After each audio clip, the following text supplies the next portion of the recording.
ultimately there are answers out there, but the answers are held within you, and you are the only person who can access them. How terrifying is that? You can't Google it. No one else can do this for you. You got to figure it out on your own. You're welcome.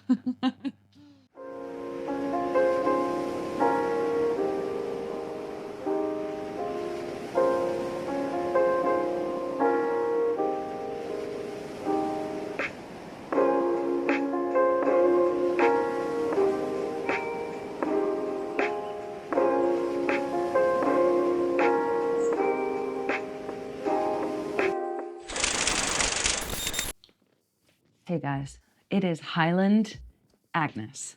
I'm sorry about my squeaky leather chair. Just let me sit back and get comfortable, and then I'll stop being so squeaky. How are we? How are you? I hope you are well. I am well. I'm sorry, I'm just distracted by Bunty trying to make a seat for herself. There's free seats, Bun. Why'd you go for the one covered in stuff? Oh, that is sad. Oh, she's just sat down in the tiniest little corner. You have a dog bed too, you know? Oh my God. That girl is gonna turn my hair gray. This shirt looks like I just picked it up off the floor and put it on. And that's actually exactly what happened, which is why it looks that way. Let me stop being around the bush. I'm here to talk about something that I think it's probably something I'm consistently working on. I can't really think of a time in my life where I have not been focused at some point in my day-to-day life on this concern. I'm setting this up in quite a dramatic way, but I think it's something that loads of people struggle with. In fact, I can't think of anyone I know in my personal or professional life who hasn't struggled with this. And it is knowing when to push yourself and knowing when to go easy on yourself. And it's so difficult because it is so difficult to distinguish hour to hour even what that looks like which one looks like what. I feel like I've said nothing of any substance so far. I feel like this topic I don't think it's got very firm edges. I feel like it's quite wobbly and kind of abstract and I guess quite a tricky one to really get a grasp of. Sometimes screen time can be a wonderfully relaxing thing. And sometimes what we need is to be easy on ourselves and to indulge in some of those behaviors that we might know that they aren't the healthiest use of time, but it's really, really damaging for us if we are always trying to do something either productive, healthy, or useful with our time. We can't live like that. That lies, down that route lies absolute misery. And I can say that with certainty because I have worked with so many patients and clients who have tried to do that. They have kind of hustled their way through life. And from the outside, it might look like they're doing something really healthy. They maybe have a really strict yoga routine every single morning.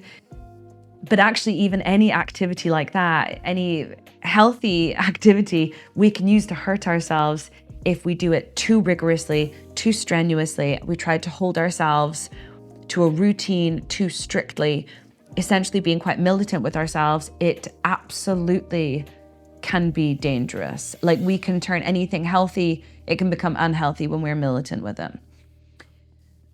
And I think, excuse me, cough break, please hold.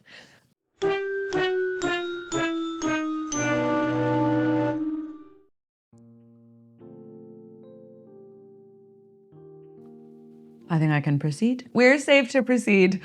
But then on the other hand, being so gentle with yourself certainly in my case, if I was to be very, very, very gentle with myself all the time, often what that would look like would be me indulging quite unhealthy behaviors. My quantity of screen time, for example, I'm quite strict with myself. And if I wasn't strict with myself and I actually just indulged myself every single day when it came to screen time, I would be on my phone all the time, or I would be on my laptop all the time. And actually, I know from having done that for brief periods in the past, that does not make me feel good. It doesn't make me feel good at all. It can be enjoyable, but it's like short-term enjoyment for long-term, it's really, really negative. And long-term, it actually doesn't bring you pleasure. And long-term, it comes with a lot of other really negative side effects. So long-term, it totally doesn't serve us, but that short-term pleasure can be so tempting. So I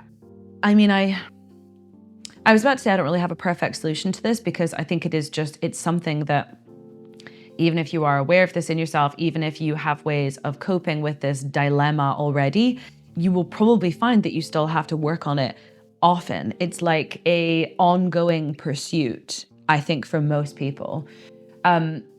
If this struggle really, really resonates with you and you feel that you have a huge issue with it, then I would really, really recommend getting therapy or coaching of some sort. Actually, I would recommend therapy more than coaching, because I think sometimes coaching can be a little bit too get up and go, productivity, hustle, what do you want to change, Whereas therapy is more, I think, can be used to ask the question of sort of, where are these desires coming from?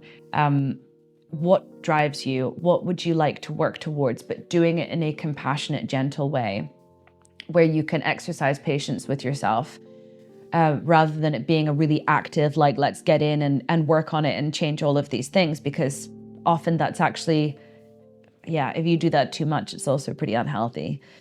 So it's really all about finding balance with these things, when to push yourself and when to not push yourself. Balance is absolutely key. And I think being clear with yourself about your motivation. So I am really quite kind of introspective, as I'm sure you all know. I'm quite kind of analytical with why I want to do what I want to do, what is driving me to do this activity over this activity, for example. And I know recently I've been on my phone, not so much on my phone. I started rewatching Girls, the series, and I have been like speed running the end of season 6. I have done it in a record amount of time. So that tells me that I've been consuming too much media. I've been consuming too much Girls. And I know why. It is because I am procrastinating I'm avoiding sitting down and doing this. If you watch my other video about being in a bit of a creative slump, I know that I have been distracting myself. And again, it's distracting myself at the time it feels really good. Just put on Girls, sit down, have a little cuddle with Bunty. In my head, I'm like, I deserve a rest. I've not been well. And yes, some of that is true. But you know what is also restful is reading a book. What is also restful is just spending time in silence. And actually, for me, what is also quite restful is sitting down and filming a video like this. So really, I don't allow myself to kind of bullshit myself, if that makes sense. I like to be pretty clear on why I'm doing what I'm doing. And I've noticed that I've been procrastinating by watching Girls. And I have allowed myself to do a certain amount of that, because I really think that procrastination, like, it has a place in our lives. I would let myself do that for a brief period of time, but I would not let it go on for too long, because I know that in general, it won't make me happy, and it brings about discontentment and frustration, and it's not a mindful activity. So in my time in Lochimber, I have still been kind of partially indulging quite a lot of consumption of Girls, but I've also been forcing myself to read my book. And Bunty and I have been going out on a lot of long walks, because I know long walks are so good for me to kind of clear the cobwebs away and really have like a mindful time alone in my own head, which is one of my favorite solutions. So if I'm sitting watching something and thinking like, oh, I really want to keep on watching this, but I feel like I've got lots of other stuff to do, then for me, it's such a good thing for just mixing things up and a change of pace is going out for a walk. I think I can often come home with a lot more clarity. I'm often more settled in my body. I'm more settled in my mind. And it's just like a really, really good mini reset for me through the day. And I think it could act as a very good reset for other people. But I mean, ultimately, my advice for this dilemma is, one, figuring out How much of an issue is this for you? Does this resonate and you're like, oh my God, it makes so much sense. That's the reason why I put up so many blocks and so many boundaries to doing things that I ultimately want to do that are in line with my values, but I can't seem to like get myself up and out and motivated to actually do these things. Then I would really, really recommend therapeutic input. Depending on your relationship to me, I am a practicing therapist who provides help just exactly like this.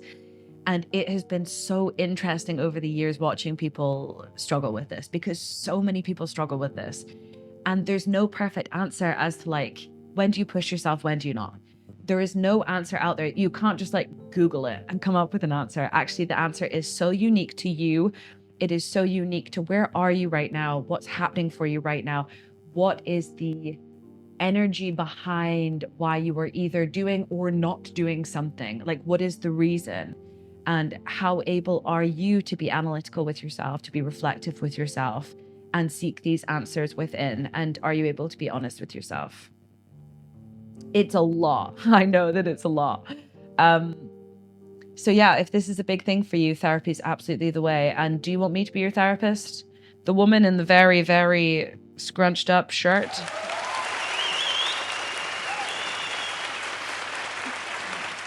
That's it. I was gonna list more things that I am, but right now I cannot think beyond. I am woman with creased denim shirt. It's got therapist written all over it. Cough break.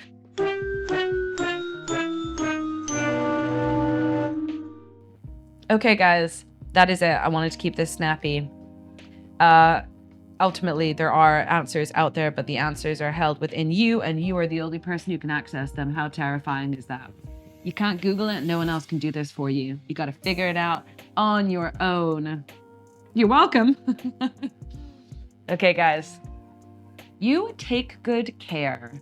Please leave a like. Please leave a comment. It really, really helps my channel, and I do not want to go back to working for the NHS, so I got to make something happen here. Thank you very much. Please subscribe if you aren't already, and I'll see you in my next video.